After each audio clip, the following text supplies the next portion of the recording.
Môre, môre, môre, kan julle glo, dis weer 'n nuwe week, laaste week van Oktober. Julle waag in die tyd.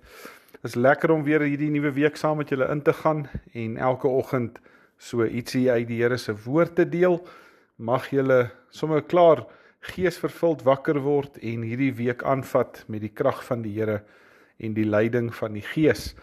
Is lekker om weer vanmôre saam met julle te kuier. Ek wil by hierdie week begin met Handelinge 2 vers 14 en dis na die uitstorting van die Gees en die mense wat al hulle tale gehoor het en Petrus staan toe op vol van die Gees en hy preek toe hierdie ongelooflike Pinksterpreek en daar staan in vers 14. Toe staan Petrus op en onder leiding van die Heilige Gees spreek hy toe die mense toe. Dis 'n onverskrokke getuienis hierdie, nê. Archimedes het eendag gesê, gee vir my 'n hefboom en 'n onbeweeglike rots en ek sal die aarde beweeg. Ja, wel, Petrus het daai rots gevind, nê. Nie in homself nie, maar in Jesus Christus, die ewige rots. Hy het ook daai hefboom gevind. Die hefboom was die krag van die Heilige Gees. En hy het gegaan en hy het die hele wêreld gaan omkeer. Na Pinkster sou die wêreld nooit weer dieselfde wees nie. En weet julle, atoomkrag het al eintlik mos al vir baie eeue reeds bestaan, maar dit is eintlik eers in die vorige eeu deur mens begin gebruik, nie? Ons het nou eers die verstommende krag van dit leer ken.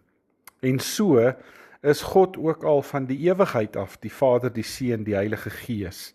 Maar dit was eers na Jesus se hemelvaart, dat sy kinders hierdie krag van die Heilige Gees aan die werk begin sien het.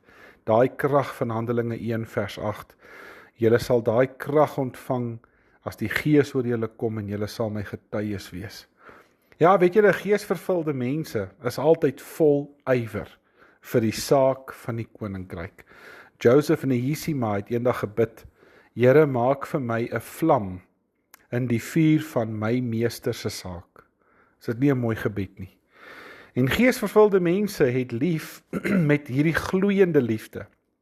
Hulle glo met brandende harte en hulle werk met verterende entoesiasme.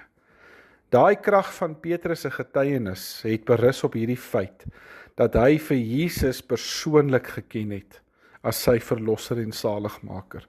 Hy het nie net van Jesus gepraat nie. En hy het ook nie net van die Heilige Gees geweet nie. Hy het ook nie net van die Heilige Gees gepraat nie. Hy was vervul met die Gees van Christus. Daarom kon hy op Pinksterdag 'n onverskrokke getuie wees. En ek en jy moet baie keer nog hierdie krag vir onsself gaan oopsluit, om hierdie getuienis in die wêreld in te gaan dra. En die Here gee dit vir ons, die Gees is in jou en in my as ons in die Here Jesus glo. En daarom kan ek en jy as geesvervulde mense altyd vol ywer vir hierdie saak wees. Kom ons maak ons oë toe, dan bid ons. Ons Here en Leermeester, kom besiel ons deur die Heilige Gees, dat ons 'n brandende getuies kan wees van u liefde en van u verlossing. Ons vra dit in Jesus se naam. Amen. Baie dankie julle. Julle moet 'n wonderlike nuwe dag van hierdie week hê. Môre dan praat ons weer. Totsiens.